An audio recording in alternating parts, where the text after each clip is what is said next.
Imagine this. The best pasta sauce you have ever tasted sits abandoned on a plate. Wasted sauce. That is a tragedy. If only you had used Barilla al Bronzo pasta. Its bronze-cut texture holds your sauce and scoops up every last drop. The Italians call that scarpetta. Capture sauce the Italian way. Barilla al Bronzo. Click or tap the banner to find out more. The following is a Red Apple Podcast Network presentation. They say this is a big rich town. I just come from the poet's part. Bright light, city life, I gotta make it. Welcome to Dominic Carter's podcast. This is Dominic Carter's City Hall. Now, here's Dominic Carter. Dominic Carter, Red Apple Podcast, Talk Radio 77 WABC. Happy holidays. You can listen to me on the radio Monday through Friday, midnight to 1 a.m., midnight to 1 a.m. And if you miss the show, for your convenience and schedule, there is always the daily podcast of The Dominic Carter Show. New York City Mayor Eric Adams has sent a $1 billion bill to the federal government for the migrant situation. Folks, our troubles are just beginning. You, the people, we, the people, may end up footing at least part of this bill. Local taxpayers, our troubles are just beginning. This as a migrant family in New York City, a migrant family in New York City, separated under Trump border policies, has the nerve to seek damages in a lawsuit. This is my podcast. Let's go. The nerve. A migrant family suing because the mother was separated from her teenage son. Hold that thought for just a second. First, the price tag for all of this. When the migrants were sent here on buses, New York City Mayor Eric Adams welcomed them with open arms. Remember that? Which you and I know only opens the floodgate to more migrants coming here. And the price tag will certainly go up. When Adams first floated the $1 billion bill for New York City providing shelter and other services, the city's migrant population then was around 17,400. 17,400. Now, that number has ballooned to more than 30,300. 30,300, almost doubled, and will, in all likelihood, get a lot worse, with close to 21,000 migrants living in taxpayer-funded shelters. Bears repeating. Close to 21,000 migrants living in taxpayer-funded shelters in New York City. The Federal Emergency Management Agency says it has received the city's funding request and is reviewing the application. Again, that bill is probably double by now. Then there's the issue of a migrant now living in Brooklyn suing the United States. In the suit, she and her then 15-year-old son reportedly fled persecution and gang violence in Guatemala in 2017. The mother says she faced years of abuse and her son was threatened at knife point. Here is the essence of their lawsuit. The mother says they hope to find safety and security in the United States. Instead, they found what the mother is describing as, quote, torture. 792 days of forced separation, mistreatment at detention centers, and deportation. A lawsuit seeking damages from the United States government was filed in Brooklyn federal court by the Asylum Seeker Advocacy Project. It details the family's story. also claiming that they were forced to live in cold quarters without decent food and sometimes even lacking water, often taunted by guards, according to the filing. Cry me a river. More than 5,000 children were removed from their parents under President Donald Trump's zero-tolerance policy at the time. The policy may not have been popular in certain quarters, but it was effective as a deterrent. By the way, the unprecedented crisis at the southern border appears to be taking a toll on rank-and-file customs and border protection officers, with 3 agents taking their own lives in November. This brings the 2022 total suicides so far within the agency to 14, more than any year in over a decade. Next issue. Choice Hotels get you more for your money so you can maximize any road trip. Like with the road trippers we see here in their natural habitat, the breakfast area at a Comfort Inn. Here's a dad teaching his son how to make waffles, fluffy golden waffles. There's a mom making sure her daughter eats some fruit to avoid the "I'm hungry" from the back seat. And a sibling standoff over the last muffin. This is the cycle of vacation maximizationing in all its glory. Check into more. Book direct to choicehotels.com.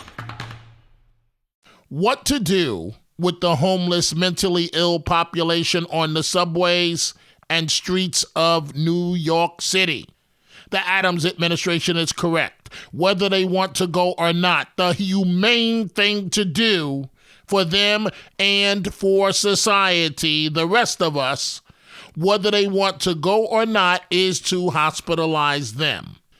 Advocates for the homeless and the mentally ill community ran the federal court to stop the Adams administration. But round 1 goes to the mayor. Federal Judge Paul Crotty ruled it's too premature to stop the process of the mayor thus far, that the city can go forward. The Cats at Night Roundtable, as I have said repeatedly, is must-listen-to radio when it comes to making news in the New York tri-state area, hosted by our owner-operator, John Catsimatidis. His recent guest, Governor David Paterson, also making the argument that on this one, Adams is correct.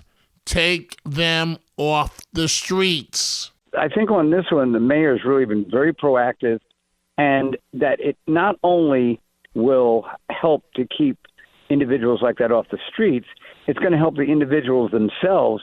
Now what we need to do is what we should have been doing the last 15 or 20 years, is reversing the deinstitutionalization of the late 70s that carried into the 90s that doesn't allow us to have enough beds to house these people. So kudos to the mayor. I think he was real ahead of the ahead of the crowd on this one, and I think time will demonstrate that this was the right decision. I agree with you, and I agree with the mayor that it was the right decision. These people need help, and it's time that they got help. And the dumb people that made those stupid laws about they have the right to be homeless in the street. You really have to question. Yeah, I question their sanity. That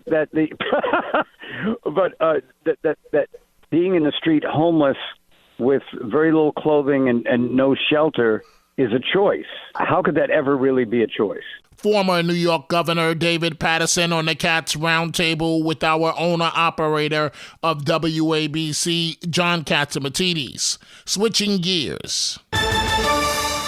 When does this stop? A 77-year-old grandmother stabbed to death in her own garage in her own gated Atlanta community.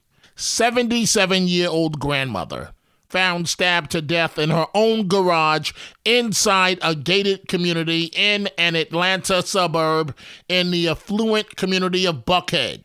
The victim happens to be white. The alleged attacker happens to be African American.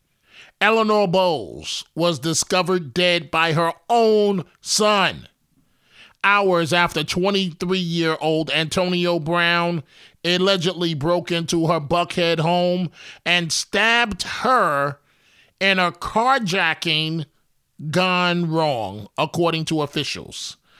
Police believe the suspect broke into her garage and was trying to steal her 2021 Lexus when she walked in and interrupted the alleged theft.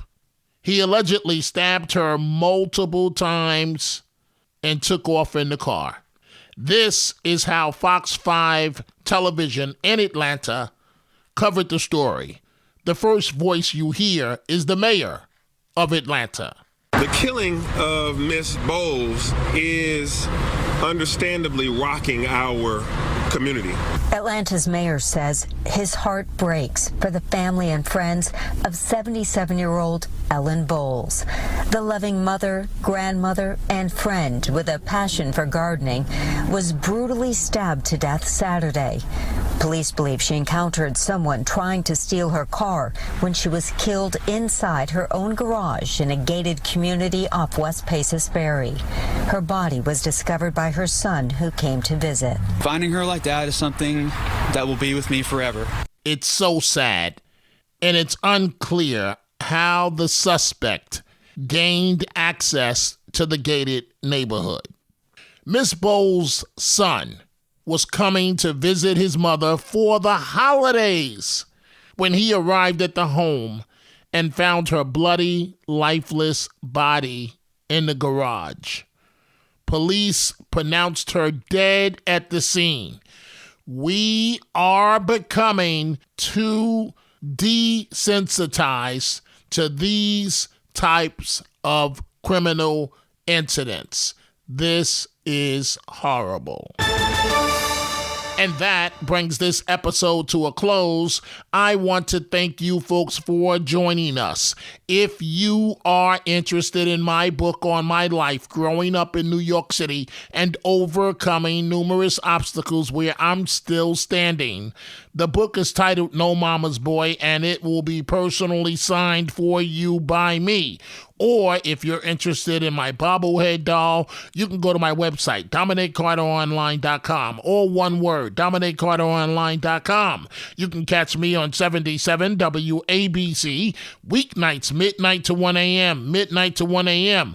Go check out the Dominic Carter merchandise at the 77 WABC store, from Dominic Carter t-shirts to hats and much more.